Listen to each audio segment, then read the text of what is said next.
अस्सलाम वालेकुम। Scene Vista में मैं आपको खुशामदीद कहती हूँ। मैं हाजिर हुई हूँ एक नई कहानी के साथ। तो शुरू करते हैं आज की कहानी। कहानी की शुरुआत होती है एक शांत रात से, जब एक पुलिस ऑफिसर जेफरी अपनी रेगुलर नाइट ड्यूटी कर रहा था। तभी तो जवान लड़के रायन और केविन उसके पास आए। दरअसल जेफरी ने ही रायन और केविन को यहाँ बुलाया था एक दुकान लूटने के लिए। उसके पास एक नक्शा भी था जिसने वहाँ की लोकेशन दी। रायन, जो कि कोई भी ताला खोलने में माहिर था, बिना किसी दिक्कत के दुकान के अंदर घुस गया। फिर उसने जेफरी के दिए हुए उस नक्शे के हिसाब से दीवार के पीछे छुपा हुआ एक सेफ तोड़ दिया। सेफ खोलते ही अंदर उसे ढेर सारा कैश दिखाई दिया, लेकिन उस तिजोरी के अंदर मोशन सेंसर अलार्म भी था जो अब एक्टिवेट हो चुका था, जिसके बाद तुरंत पुलिस तक इस चोरी की खबर पहुंच गई। इसी वजह से अरेस्ट ऑर्डर आने में भी देर नहीं लगी। जेफरी ने तुरंत ऑर्डर्स को फॉलो किया क्योंकि वो चाहता था कि मौकाई वारदात पर कोई उससे पहले ना पहुंच जाए। वहां आते ही उसने सबसे पहले अपनी ही गाड़ी पर 2 गोलियां चलाई। इसी दौरान केविन अचानक से दुकान से निकला और ये देखकर वो थोड़ा हैरान हो गया। इससे पहले कि केविन कुछ भी समझ पाता, अचानक से जेफरी ने केविन को गोली मार दी। इसके बाद जेफरी ने जिस बंदूक से अपनी गाड़ी पर गोलियां चलाई थी वो उसने केविन के पास रख दी और उस पर केविन के फिंगरप्रिंट भी नहीं लिए, ताकि ये साबित हो जाए कि जेफरी ने अपने बचाव में गोली चलाई थी और उसका मकसद केविन को मारने का नहीं था। लायन जैसे ही बाहर आया तो वो बहुत गुस्से में था और वो उस पुलिस वाले जेफरी को गालियां देने लगा, लेकिन जेफरी ने उसे बंदूक के दम पर दीवार से चिपका दिया और धमकी दी कि अगर कुछ भी बकवास की ना तो तेरी बीवी और बच्चे को मार दूंगा, समझा। अपने परिवार को खोने के डर से रायन चुप हो गया और अपने परिवार की सुरक्षा के लिए उसने सारे आरोप अपने ऊपर ले लिए। 10 साल बीत गए। रायन ने अपनी जेल की सारी सजा काट ली थी। जेल से निकलते ही उसका पुराना दोस्त फ्रैंक बाहर उसका इंतजार कर रहा था। फ्रैंक ने रायन की हिम्मत बढ़ाने के लिए कुछ बातें कही और फिर रायन को फिर से ताले तोड़ने की अपनी सुपर पावर का इस्तेमाल करने का ऑफर दिया। रायन थोड़ा झिझक रहा था क्योंकि जेल जाने की वजह से उसका लॉकस्मिथ का लाइसेंस रद्द हो गया था, लेकिन फ्रैंक ने उसके लिए पूरी दुकान एकदम रेडी कर रखी थी, उसकी दुकान से लेकर गाड़ी तक। और रायन ने झिझकते हुए काम शुरू कर दिया। पहले वो ताले और तिजोरियां खोलने में एक्सपर्ट था, लेकिन अब वो अपनी इस कला को गैर कानूनी तरीके से इस्तेमाल नहीं करने वाला था। कुछ दिन बाद रायन ने अपनी पत्नी केट को कॉल किया, जो कि एक फीमेल डिटेक्टिव थी। रायन ने उसके सामने मिलने की इच्छा जाहिर की और वो मान भी गई। वो अपनी पत्नी और बेटी लिंडसे से 10 साल बाद मिल रहा था। कैफे में केट ने लिंडसे को दूर जाकर ऑर्डर करने को कहा ताकि वो रायन से अकेले में बात कर सके। रायन ने अपनी गलतियों के लिए माफी मांगी, लेकिन केविन की मौत का सच अभी भी छुपाए रखा। केट ने उसे माफ कर दिया और कहा कि तुम अपनी बेटी के साथ एक पिता बनकर रह सकते हो, लेकिन मेरे पति बन के नहीं। रायन के लिए अपनी बेटी के साथ समय बिताना एक बहुत बड़ी बात थी और उसे कहीं न कहीं उम्मीद भी थी कि आगे चलकर केट भी किसी न किसी दिन मान ही जाएगी। अगली सुबह फ्रैंक ने रायन को जगाया और काम पर जाने को कहा। रायन ने एक शानदार घर का ताला रिपेयर किया। वहाँ घर का मालिक गैरेट उससे मिला और बताया कि उसकी एक वर्कर अप्रैल ने उसे रायन के हनर के बारे में बताया था। गैरेट ने रायन को एक इलीगल काम में इन्वॉल्व होने का ऑफर दिया, लेकिन रायन ने तुरंत ही मना कर दिया। काम से जब वो वापस वर्कशॉप पे लौटा तो उसने देखा कि वहाँ अप्रैल खुद उससे मिलने के लिए बैठी हुई थी। दरअसल अप्रैल केविन की बहन थी। अप्रैल ने उसे अपनी जिंदगी की परेशानियों के बारे में बताया। उसके पास पैसों की इतनी तंगी चल रही थी कि पैसे कमाने के लिए उसने क्या कुछ नहीं किया। उसे अब इस काली जिंदगी से बाहर निकलने के लिए एक बड़ी रकम की जरूरत थी। रायन अप्रैल की मदद करने को पूरी तरह तैयार था, लेकिन उसने साफ कह दिया कि मैं किसी भी तरह का गैर कानूनी काम नहीं करूंगा। अप्रैल को यह सुनकर गुस्सा आया कि मेरे भाई को तो मरवा दिया तूने, अब ज्यादा सुधरने का नाटक कर रहा है। उधर फ्रैंक ने ये सब कुछ सुन लिया था। उसने रायन को सलाह दी कि वो अप्रैल की बातों में ना आए। उसने कहा कि अगर इसके भाई की मौत के लिए तू खुद को कसूरवार की मानता है तो पैसे देने के और भी रास्ते हैं। चाहे उसे केविन की मौत का कितना भी दुख क्यों ना हो, वो गलत रास्ते पर नहीं चल सकता। अगले दिन जब रायन काम पर जा रहा था तो एक पुलिस कार ने उसे रोक लिया। कार में और कोई नहीं बल्कि वही करप्ट ऑफिसर जेफरी था, जिस वजह से उसने 10 साल जेल में काटे। जेफरी ने रायन को फिर से धमकाया कि अगर उसका मुंह खुला तो उसकी जिंदगी खतरे में पड़ जाएगी। जेफरी हालांकि रिटायरमेंट के करीब था, लेकिन उसके 2 जूनियर डिटेक्टिव पेरिस और जून रायन पर नजर रखे हुए थे। जेफरी के जाने के बाद डिटेक्टिव जोन्स ने रायन को डराने के लिए उसे बुरी तरह पीटा। फिर डिटेक्टिव पेरिस ने रायन की गाड़ी में से कुछ ऐसे औजार निकाले जो आमतौर पर चोर दरवाजे का लॉक खोलने के लिए इस्तेमाल करते हैं। इस वजह से रायन को पुलिस स्टेशन ले जाया गया, लेकिन उनके सीनियर्स ने देखा कि इतने से सबूत की बदौलत रायन को फिर से जेल नहीं भेजा जा सकता।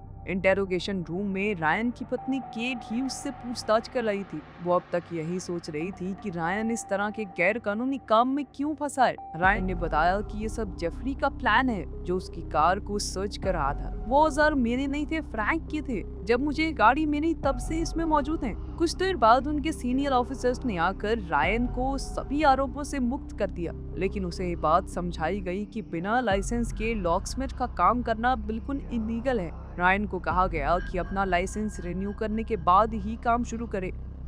वहीं पुलिस स्टेशन में जेफरी की रिटायरमेंट पार्टी चल रही थी और उसने केट को अपने ऑफिस बुलाया, उसे एक ग्लास वाइन दी और कहा कि केट को डिपार्टमेंट हेड बनना चाहिए। जेफरी चाहता था कि केट बाकी दो जूनियर्स की तरह रायन पर नजर रखे, ताकि रायन को सच सामने लाने से रोका जा सके। दूसरी ओर रायन अपनी ताले खोलने की स्किल्स को प्रैक्टिस कर रहा था और ये साफ था कि वो अब भी इसमें माहिर है। तभी उसे केट का कॉल आया। केट ने उसे अपनी बेटी लिंडसे को स्कूल से वापस लाने को कहा, क्योंकि उसे एक जरूरी जगह जाना था। रायन अपनी बेटी से मिलने के लिए बहुत उत्सुक था, इसीलिए वो बिना देरी किए स्कूल पहुंच गया। उसने लिंडसे को वहां से पिक किया और फिर उसके साथ बात में बैठकर लंच किया। बातों बातों में लिंडसे ने रायन से उसके काम के बारे में पूछा और कहा कि वो एक बार उसे कोई लॉक खोल के दिखाए। उसकी बेटी ने शायद पहली बार उससे कुछ मांगा था। रायन उसे अपनी वर्कशॉप ले गया और ताले खोलने की कुछ ट्रिक्स दिखाई। हैरानी की बात ये थी कि लिंडसे पहली ही बार में ताला खोलने में कामयाब हो गई। शाम को रायन ने लिंडसे को पार्टी में छोड़ा जहां केट भी थी। वो पार्टी दरअसल जेफरी की रिटायरमेंट पार्टी थी, जहां केट ने उसे बताया कि अब वो डिपार्टमेंट हेड बन रही है। थोड़ी देर बाद जेफरी आया और रायन को फिर से धमकाने लग गया। रायन ने पलटकर कुछ कहा नहीं, अपनी कार का दरवाजा बंद किया और वहां से निकल गया। वर्कशॉप वापस आने पर अप्रैल वहां उसका इंतजार कर रही थी। मौका मिलते ही वो फिर से अपनी परेशानियों का पिटारा खोल के बैठ गई। दरअसल उसका बॉस जैरेट एक अमीर रियल एस्टेट बिल्डर था, जो उसे अपने बिजनेस के लिए कुछ भी करने को मजबूर करता था। अप्रैल ने रायन को अपने निशान दिखाए, जो कि एक गुस्सैल कस्टमर ने उसे दिए थे। वो तो भाग भी नहीं सकती थी, क्योंकि अगर डील खराब हुई तो उसे फिर किसी खतरनाक आदमी के पास भेज दिया जाएगा। उसे बहुत सारे पैसे चाहिए थे अपनी जिंदगी बदलने के लिए। रायन को अप्रैल की परेशानियां देखकर बहुत दुख हुआ और आखिरकार वो उसकी मदद करने के लिए राजी हो गया। अगले दिन अप्रैल ने रायन को जैरेट के उस घर की लोकेशन बताई जहाँ कल रात को पार्टी होगी। रायन को बस जैरेट के ऑफिस में घुसकर पैसे निकालने थे। पुलिस स्टेशन में केट, जो कि अब डिपार्टमेंट हेड बन चुकी थी, एस्कॉर्ट्स के केस की फाइल देख रही थी। इसे सही तरीके से हैंडल नहीं किया गया था। उसने हिसाब लगाया कि जेफरी ने जानबूझकर इस केस को दबाए रखा था। शाम को जैरेट की पार्टी शुरू हुई। खास मेहमानों में बिजनेसमैन, सरकारी अफसर और कुछ पुलिस वाले भी मौजूद थे। रायन मास्क पहनकर छुपते छुपाते अंदर पहुंच गया। अप्रैल ने भी रायन को देख लिया था, इसलिए सबका ध्यान भटकाने के लिए वो जानबूझकर एक वेटर से टकरा गई। सबका ध्यान अप्रैल की तरफ चला गया और रायन ऑफिस की ओर बढ़ गया, लेकिन जेफरी भी इस पार्टी में मौजूद था और उसकी नजर रायन पर पड़ चुकी थी। रायन को ऑफिस में एक बैग मिला जिसमें बहुत सारे पैसे थे। यहाँ तो उसे तिजोरी तोड़ने की जरूरत भी नहीं थी, लेकिन काम इतना आसान नहीं था, क्योंकि वहाँ जेफरी पहले ही पहुंच चुका था। एक दूसरे को देखते ही उन दोनों के बीच हाथापाई शुरू हो गई और मौका मिलते ही रायन ने उसकी बंदूक छीन ली, लेकिन वो गोली चला नहीं सकता था, क्योंकि आवाज सुनते ही पार्टी में मौजूद बाकी पुलिस वाले आ जाएंगे। इस वक्त जेफरी को मारने का मतलब था जेल वापस जाना। रायन बैग लेकर वहां से भाग गया, लेकिन कुछ गार्ड्स ने उसे रोक लिया। इसके बाद रायन अप्रैल के सर पर बंदूक रखकर पार्टी से निकल गया। जब वो दरवाजे तक पहुंचा तो उसने अप्रैल को आगे धकेल दिया और खुद दीवार के ऊपर से कूद गया। प्लान कामयाब हुआ और रायन बच निकला। अब जैरेट को जेफरी पर बहुत गुस्सा आ रहा था, क्योंकि उसे पार्टी में सिक्योरिटी देखने के लिए बुलाया गया था, लेकिन फिर भी वो चोरी को रोक नहीं पाया। जेफरी ने ठान लिया कि वो चोर को ढूंढकर सारे पैसे वापस ला कर रहेगा। वर्कशॉप में रायन ने सारा पैसा फ्रैंक की तिजोरी में छुपा दिया। उसने अप्रैल को फोन किया, पर उसने फोन नहीं उठाया। अब रायन को अप्रैल की चिंता हो रही थी, तो उसने सोचा कि उसके घर जाकर चेक कर लेता हूँ। लेकिन अप्रैल के घर में सब कुछ बिखरा हुआ, टूटा फूटा पड़ा था और साथ ही अप्रैल भी गायब थी। रायन को लग रहा था कि किसी ने उसे किडनैप कर लिया है। उधर केट के घर तानिया नाम की एक औरत आई, जो अप्रैल के साथ काम करती थी। उसने एक पेन ड्राइव दी जिसमें जैरेट के गुनाहों के सबूत थे, कुछ ऐसी फोटोज, वीडियोस जिनसे ये साबित होता था कि जेफरी, पेरेज और जोन्स, ये तीनों भी इसमें शामिल थे। फ्रैंक अपनी तिजोरी में मौजूद सारा पैसा देख चुका था, इसीलिए जैसे ही रायन वापस आया तो फ्रैंक बहुत गुस्से में था। रायन ने उसे समझाने की कोशिश की कि मेरे पास कोई और रास्ता नहीं था, क्योंकि वो अप्रैल का दर्द बर्दाश्त नहीं कर पा रहा था। वो अपने आप को उसका गुनहगार मानता था कि मेरी वजह से इसका भाई मारा गया, तभी ये आज इस हालत में है। फ्रैंक ने उसे अप्रैल की जिंदगी में दखलंदाजी करने से मना किया और कहा कि उसे केट को सच्चाई बता देनी चाहिए, लेकिन रायन ने ऐसा करने से मना कर दिया। उसे डर था कि जेफरी उसकी पत्नी और बेटी को नुकसान पहुंचा सकता है। जिस पुलिस स्टेशन में वो काम करती है वहाँ भी जेफरी के लोग मौजूद हैं। थोड़ी देर बाद जब रायन बैग में पैसे भर रहा था तो उसके पास केट आ गई। रायन ने जल्दी से बैग छुपा दिया। केट रायन से अप्रैल की सच्चाई जानने आई थी और वो ये भी जानना चाहती थी कि आखिर 10 साल पहले हुआ क्या था, रायन जेल क्यों गया। रायन सच बताना चाहता था, लेकिन ऐन मौके पर वो रुक गया और उसने फिर से सारी जिम्मेदारी अपने ऊपर ले ली। उसने अप्रैल के बारे में भी कुछ खास नहीं बताया। उधर ऑफिस में केट ने सारे सबूत एक एनवेलप में जमा करके अपने सीनियर्स को दे दिए, लेकिन उन्होंने हिसाब लगाया कि इतना काफी नहीं होगा। अगर वो इन करप्ट पुलिस वालों को सजा दिलाना चाहते हैं तो एक गवाह की जरूरत पड़ेगी, क्योंकि टीम में खुद एक एस्कॉर्ट थी, इसलिए कोर्ट में कोई उस पर विश्वास नहीं करेगा। इसलिए केट को कुछ भी करके एक गवाह ढूंढना होगा। उसी रात रायन फिर से जैरेड के घर गया। वो गार्ड से छुपते छुपाते अंदर पहुंच गया। रायन ने जैरेड को ऑफर दिया कि अगर जैरेड अप्रैल को छोड़ देगा तो रायन उसे चोरी किया हुआ पूरा पैसा वापस लौटा देगा। जैरेड ने साफ इनकार कर दिया कि मुझे नहीं पता अप्रैल कहाँ है, लेकिन रायन को यकीन था कि जैरेड ने ही अप्रैल को छुपा रखा है। उनकी बातें जल्द ही लड़ाई में बदल गई और जैरेड ने अचानक से रायन पर हमला कर दिया। पर रायन भी कोई कच्चा खिलाड़ी नहीं था। उसने जैरेड को बहुत पीटा और उसका सर पानी में डुबोकर उससे पूछने लगा कि पता है अप्रैल कहाँ है। आखिरकार जैरेड ने बता ही दिया कि अप्रैल जेफरी के पास है। ये सुनते ही रायन अप्रैल को बचाने निकल पड़ा, लेकिन तभी हम देखते हैं कि जेफरी और अप्रैल तो गाड़ी में ही बैठे हुए थे और वो रायन को वहाँ से निकलते हुए देख रहे थे। असल में अप्रैल और जेफरी ने मिल के रायन को फंसाने का प्लान बनाया था। अप्रैल का मदद मांगना, अपनी परेशानियां बताना सब कुछ झूठ था, ताकि रायन फिर से चोरी करने को राजी हो जाए। दरअसल वो अपने भाई केविन की मौत का बदला लेना चाहती थी, क्योंकि उसे लगता था कि उसका गुनहगार रायन है, जबकि असलियत में जिसके साथ मिलकर वो काम कर रही थी उसने उसके भाई को मारा था।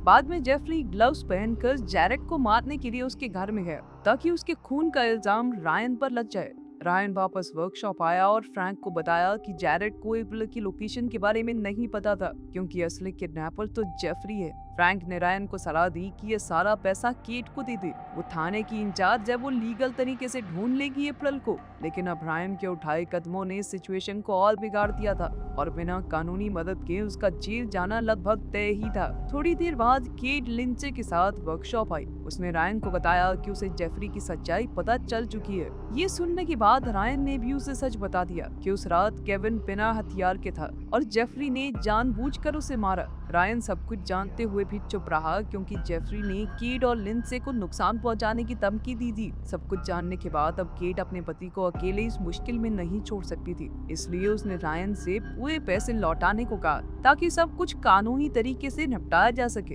रायन वर्कशॉप में फ्रैंक के साथ ही रहा, क्योंकि उसे लिंडसे का ध्यान रखना था। इसी बीच जेफरी के आदमी डिटेक्टिव पेरेज और जोन्स अपने सीनियर के ऑफिस में घुस गए, जहां उन्हें वो पेन ड्राइव मिली जिसमें उनके खिलाफ सारे सबूत थे। अगर ये सब कुछ कोर्ट पहुंच गया तो उनके लिए बहुत बुरा होने वाला था। दूसरी ओर जेफरी और अप्रैल ने एक होटल में चेक इन किया। तभी जेफरी को जोन्स का कॉल आया। जोन्स ने उसे पूरी सिचुएशन के बारे में बताया कि कैसे उनके खिलाफ बहुत सारे सबूत मौजूद हैं और ये पेन ड्राइव उनके सीनियर्स को केट ने दी थी। ये खबर सुनकर जेफरी गुस्से से पागल हो गया। वो तीनों प्लान बनाने लगे कि केट, लायन और जो भी लोग इस केस में इन्वॉल्व हैं उन सबको मारकर पैसा लेके शहर से भाग जाएंगे। जेफरी के इरादे सुनकर अप्रैल को अपने फैसले पर पछतावा होने लगा। उसे सिर्फ रायन से बदला लेना था, किसी और बेगुनाह की जान नहीं। अब उसने सोच लिया था कि वो इन करप्ट पुलिस वालों का साथ नहीं देगी। उसने जल्दी से रायन को फोन करके बताया कि ये लोग तुम्हें और केट को मारने की बात कर रहे हैं, जल्दी से वहाँ से निकल जाओ। लेकिन तब तक बहुत देर हो चुकी थी।